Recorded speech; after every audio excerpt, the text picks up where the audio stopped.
Capítulo 3. Nossa maior necessidade. Não podemos fechar os olhos ao fato de que o C de nosso texto permite a possibilidade de não orarmos. Nós podemos escolher não nos humilharmos, não buscarmos a sua face, não nos arrependermos de nossos maus caminhos. Talvez não necessitemos que Deus nos ouça dos céus. Talvez não necessitemos ter nossos pecados perdoados ou a nossa terra sarada.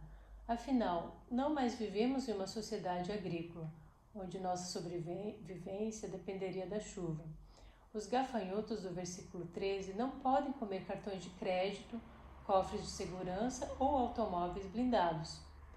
Por que, então, dar atenção à advertência e à promessa do texto? Parece não ter aplicação.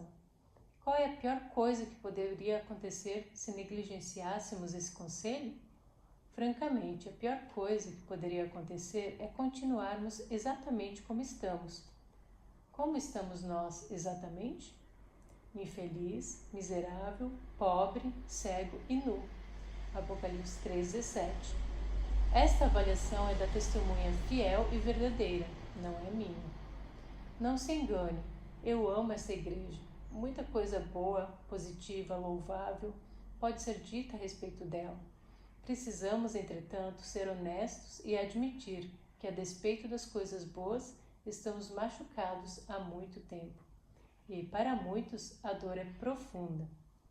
Por causa de não mais tomarmos tempo para estudar a palavra de Deus por nós mesmos, muitos são meninos agitados de um lado para o outro e levados ao redor por todo o vento de doutrina, pela artimanha dos homens, pela astúcia com que induzem ao erro. Efésios 4:14.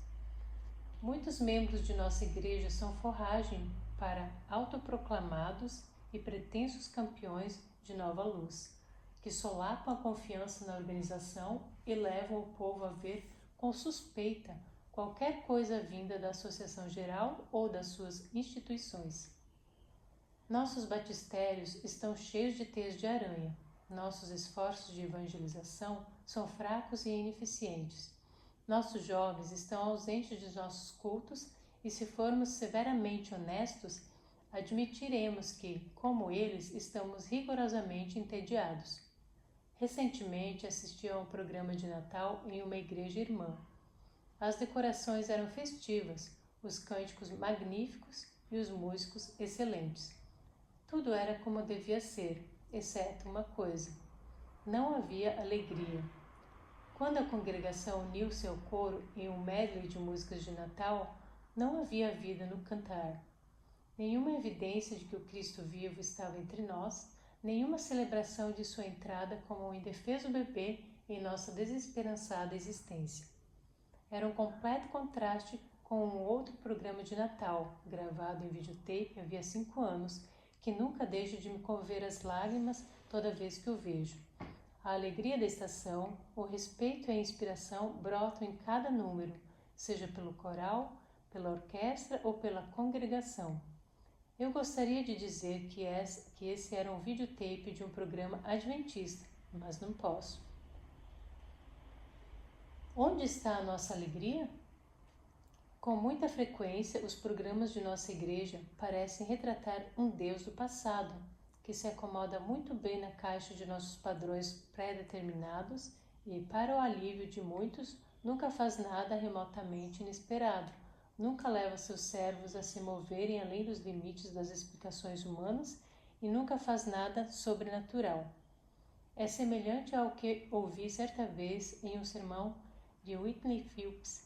Em nossas igrejas, nós temos a coração sem a presença do rei. Nós temos elevados processionais e dignificados recessionais. E quando as pessoas saem, cochicham umas às outras. Foi tudo muito bonito. Mas onde estava o rei? Onde mesmo? Tozer afirmou.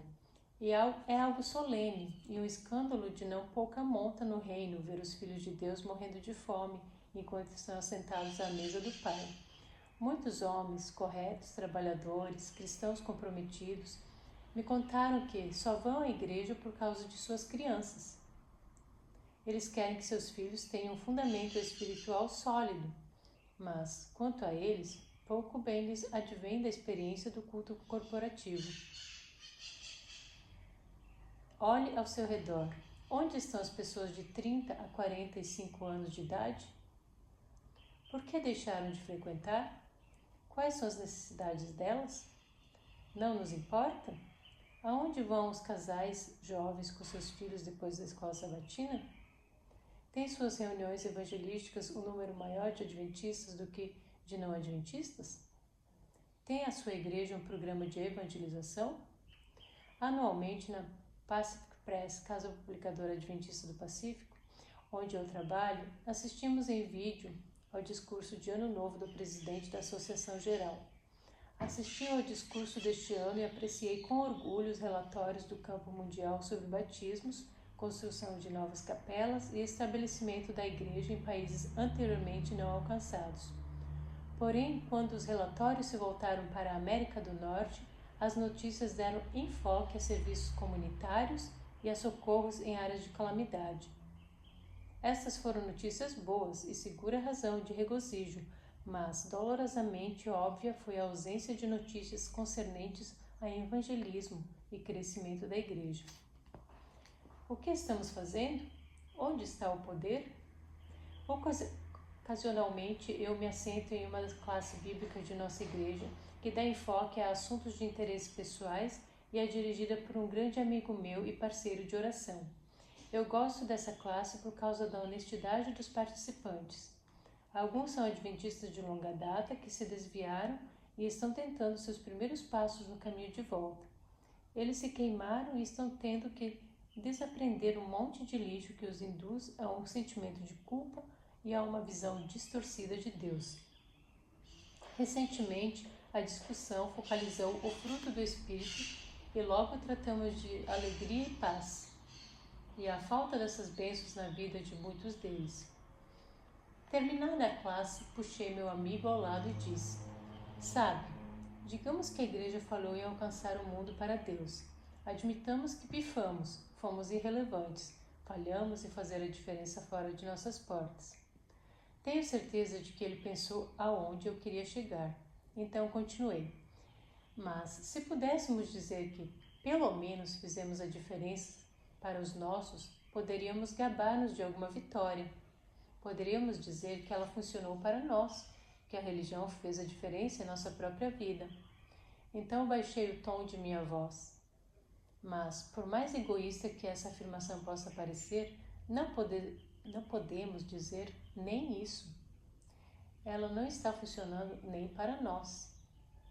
Nossa religião está falhando em fazer a diferença até entre os nossos. De maneira crescente, estamos tão infelizes, confusos, destituídos da paz e alegria e esperança de Cristo como os perdidos, entre aspas, fora das portas de nossa igreja. Estamos como a moeda da parábola de Jesus, veja Lucas 15. Estamos perdidos dentro da casa. E estamos de volta onde começamos, em 2 Crônicas 7:14. Que faremos? Agora é a nossa hora. Tenho um recorte de um jornal de 1988 relembrando o 20º aniversário do assassinato do senador Robert Kennedy. Uma das histórias dessa sessão intitula-se A Esperança morreu no assoalho da cozinha do hotel. No artigo, Tom Hayden, deputado da Assembleia Legislativa da Califórnia, é citado: Uma parte de mim sente e sempre sentirá o vazio das possibilidades perdidas. Nunca haverá outro Robert Kennedy. Nunca haverá uma hora tão marcante ou importante como aquela, mas há muito trabalho a ser feito. E quanto a nós hoje? Será esta a nossa hora? As esperanças de uma igreja reavivada terão de morrer no assoalho das salas de visitas dos cristãos que não conseguem encontrar tempo para ajoelhar-se e pedir de Deus aquilo que mais necessitam? Onde as esperanças dos membros da geração dos boomers e booster morrer nos assoalhos das comissões de igrejas e associações, onde os líderes levantam mais as mãos do que dobram os joelhos? Será nossa era uma era de possibilidades perdidas? Continuaremos como estamos? Continuaremos nós a argumentar, apontar os dedos, fazer estudos, esboçar novas propostas, formar novas comissões, lançar mais programas, participar de mais seminários? Ou faremos nós o que Deus está pedindo? A maior deficiência da igreja hoje é a do poder, afirma Alvin. Van der Green não é uma deficiência de programas, estratégias, materiais ou ideias. O poder para o ministério só pode ser liberado através da oração. James Kilpatrick, colunista nacionalmente conhecido, escreveu sobre um discurso que ele considera o maior que já ouviu. O discurso "Poderá o futuro redimir o passado?" foi pronunciado por Charles Malik, embaixador do Líbano nos Estados Unidos na década de 1950 e mais tarde presidente da Assembleia Geral das Nações Unidas. Em Williamsburg, Virgínia, Malik foi o principal orador na cerimônia comemorativa da Declaração dos Direitos de 1776. Naquela tarde de junho de 1960, esse filósofo e diplomata falou de uma luta de vida ou morte entre o comunismo internacional e o restante do mundo, especialmente o mundo ocidental, e no mundo ocidental, especialmente os Estados Unidos da América. Malik pintou, então, o quadro do que o Ocidente poderia ter feito para impedir os avanços do comunismo, que naquela época dizia dominar um terço da humanidade. Com sentimento e eloquência, ele entrou no cerne do assunto. Se tão somente as pessoas se levantassem à altura da ocasião, se tão somente não fossem dominadas por sua covardia e apatia, se tão somente vencessem sua cobiça e tão somente fossem moralmente fortes, se tão somente não fossem egoístas e estreitas, se tão somente não fossem triviais e nocivas e estúpidas, se tão somente fossem grandes e tão somente soubessem o que estava em jogo, se tão somente não fossem hipócritas, se tão somente pisassem aos pés o caminho largo e fácil. Há de futuro redimir o nosso passado? Malik falou de uma luta de vida ou morte com o comunismo. Hoje estamos envolvidos em uma luta de vida ou morte contra os principados e potestades, contra os dominadores deste mundo tenebroso, contra as forças espirituais do mal nas regiões celestes. Efésios 6:12. Que faremos para deter os avanços do inimigo dentro e fora da Igreja de Deus? Teremos de nos levantar à altura da ocasião? Deitaremos abaixo nossa covardia e apatia? Deixaremos de ser triviais, nocivos e estúpidos? Compreenderemos o que está em jogo? Por toda a parte, neste país e no mundo, cristãos estão respondendo ao chamado de Deus à oração. Eles estão se reunindo em pequenos grupos, em igrejas e em estádios. Eles estão levando a oração às ruas de suas comunidades e às fronteiras dos países que eles estão reclamando para Cristo. É um movimento que está levando muitos eruditos observadores, como o Dr. Peter Wagner, conhecido escritor sobre crescimento de igreja e professor no Seminário Teológico Fuller, a afirmar: creio sinceramente que estamos agora nos estágios iniciais do maior movimento de oração já registrado. Há aqui algo para aprendermos? Será a nossa necessidade de reavivamento menor do que a de outros cristãos? Será que estamos espiritualmente tão bem que podemos ignorar esse urgentíssimo chamado? Escrevendo à Igreja Adventista, Ellen White diz: um reavivamento da verdadeira piedade entre nós, eis a maior e a mais urgente de todas as nossas necessidades. Buscá-lo deve ser nossa primeira ocupação. Poucas sentenças adiante, ela indica o método através do qual isso pode ser feito. Só podemos esperar um reavivamento em resposta à oração. Diante da encruzilhada. O que aconteceria se nós, como um povo, parássemos de brincar de igreja o tempo suficiente para fazer aquilo que mais precisamos fazer, que é orar? O que aconteceria se tomássemos de coração a palavra de Deus e começássemos a buscar a sua face por um reavivamento genuíno e duradouro? Eu acredito que está havendo entre o povo de Deus uma fome crescente por uma fé viva em um Deus vivo. Existe uma inquietação, um desejo de dispensar os negócios rotineiros. Pequenos grupos estão se formando. O Ministério da Mulher e o Ministério do Homem estão sendo organizados e os indivíduos estão estabelecendo parcerias de oração para promover o encorajamento e a responsabilidade. Cristãos adventistas em número cada vez maior estão cansados das lutas internas corriqueiras, das contendas irrelevantes acerca de detalhes teológicos e da falta de amor que se nota nas muitas disputas pelo poder em que nos envolvemos no afã de preservar nossa versão da verdade. Estamos cansados da crítica, da censura e das atitudes paroquiais que nos mantêm fechados no pequeno mundo de nossa própria fantasia, fora do alcance do contato com as pessoas que deveremos amar e ganhar para Cristo. A boa notícia é que existe uma resposta ao profundo grito de nossos corações, e essa resposta é a oração. Em minha própria experiência cristã, tenho sido rejuvenescido pelas coisas que estou aprendendo acerca da oração.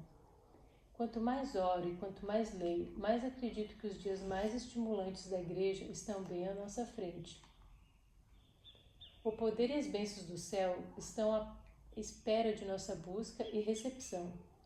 Vem vindo o dia em que as montanhas de desânimo, letargia, mensagem fraca, falta de propósito e poder espiritual poderão ser e serão lançadas no mar, sob o nosso comando. Veja Marcos 11, 23.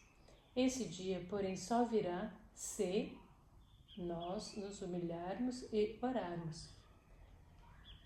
Tenho que confessar que tenho alguns temores com respeito a este livro. Durante vários meses eu não queria que ninguém soubesse que eu estava pensando em escrevê-lo, porque eu não sabia se o momento estava certo ou se Deus queria que eu assumisse tal responsabilidade. Eu não sou o tipo clássico do guerreiro de oração. Eu me vejo como um aluno na escola de oração de Cristo e tenho ainda muito mais a aprender. Contudo, eu decidi colocar minha fé onde está a minha boca e seguir a Deus aonde quer que Ele me guie. Faço instância para que você se una comigo. Estamos prestes a embarcar numa viagem recompensadora. Estamos, por assim dizer, na mítica encruzilhada do caminho onde o futuro se estende diante de nós e a escolha ainda é nossa. Você já veio até aqui comigo. Vamos avançar mais um pouco. O que podemos esperar ao sondarmos as profundezas desta magnífica promessa da provisão de Deus? Primeiro, descobriremos nossos fantásticos privilégios como redimidos filhos de Deus. Muitos de nós não fazemos ideia do que o Salvador fez por nós e deseja fazer em nós. Somos águias dormindo em ninhos de pardais. Nossa descoberta da oração nos colocará em contato com a maravilhosa herança que é nossa por sermos filhos de Deus, herdeiros de toda sorte de bênção espiritual em Cristo. Veja Efésios 1:3. Segundo, chegaremos a compreender a razão de estar aqui. Por que somos cristãos, afinal? Se o propósito de estarmos aqui fosse amar nossas famílias, viver vidas moralmente limpas e pagar impostos dentro do prazo, então poderíamos entrar numa instituição de caridade. Precisamos retomar o verdadeiro propósito de sermos discípulos. Deus quer fazer de nós os executantes de sua vontade, bem como estabelecer através de nós o seu reino na terra. A compreensão deste único fato há de revolucionar nossa vida de oração e há de trazer nova vitalidade à nossa adoração corporativa. Terceiro, nosso Deus ficará maior. Eu sei que isto pode parecer estranho, mas o nosso Deus tem se tornado extremamente pequeno. Nós o encaixamos tão apertado dentro de nossas preferências, tradições, formas religiosas e cristianismo cultural, que ele não pode ter o controle. E, francamente, nós gostamos disso. Mas, quando Deus é criado à nossa imagem, nós não podemos ter muita fé nele. Ele fica muito parecido conosco, indigno de confiança, indeciso, fraco e preocupado. Mas quando orarmos no Espírito, com visão espiritual e de acordo com sua vontade, Deus cresce a proporções enormes. Ele se torna nosso tudo em tudo, a fonte de nossa alegria, a razão e o foco de nossa adoração, o autor e consumador de nossa fé, e a sua glória enche não apenas a nossa vida, mas a terra toda. Você não deseja adorar a um Deus vivo? Que está no comando? Que faz a diferença na sua vida e na vida daqueles ao seu redor hoje? É com este Deus que você vai se encontrar na oração. Quarto, ouviremos e reconheceremos o chamado de Deus ao arrependimento. Este tema não é popular e é pouco provável que eu ganhe muitos amigos neste ponto. No entanto, a verdadeira cura não pode acontecer senão quando enfrentamos a causa de nossa enfermidade e nos convertemos de nossos maus caminhos. Precisamos parar de colocar a culpa em tudo e em todos ao nosso redor para explicar os problemas da igreja e precisamos pedir que Deus nos ajude a ver em que somos culpados ou em que temos falhado. O arrependimento, como a graça, é um dom. E como a graça, Ele nos libertará se o permitirmos. Finalmente, encontraremos o amor de nossa vida, Jesus. Conhecê-lo, amá-lo, abraçá-lo, andar com Ele. Ter a presença de sua viva presença, sua aceitação, seu perdão.